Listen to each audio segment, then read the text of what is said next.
But I just wanted to give a little encouragement with the word that he gave me with how we work out our salvation.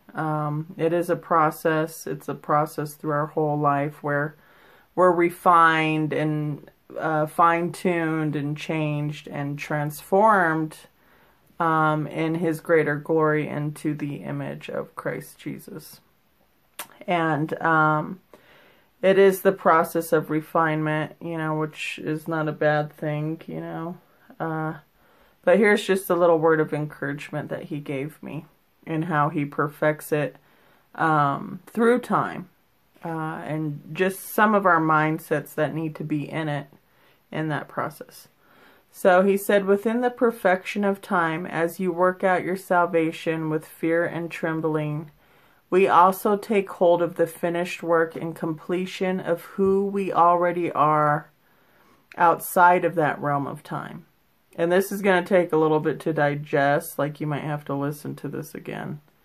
So, anyways, it is our projected outlook and ability to look towards the future as if it is now, to see who we've already been.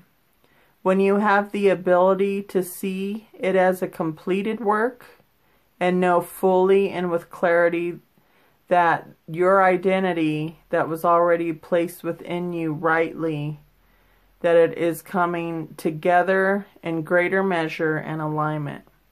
It is truly by the right identity within him that brings forth true freedom into the completed, finished work of who you already are.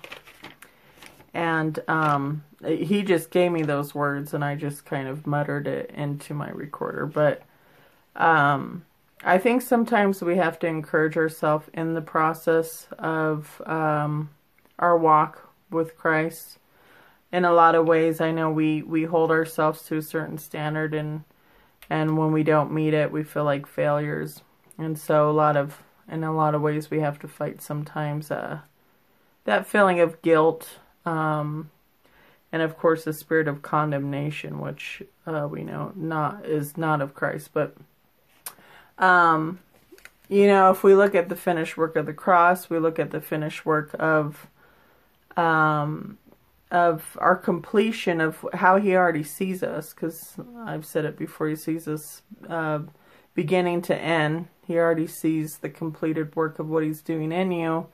He sees your past, and he sees what's currently going on, and that's why he wants to bring you into a completed work and work out your salvation, And we desire that as we pursue him in greater measure to the refining process is just that, it's different times and seasons where he's burning things up, past wounds and hurts, and he's transforming the mindset to have the mind of Christ, so we can come into the fullness and the perfection of right identity. Because that's one of the biggest things you're fighting is, who are you truly? You're a child of God, and right identity is in him alone, in Jesus. So it's just, it's a word of encouragement, and hopefully it did just that. All right.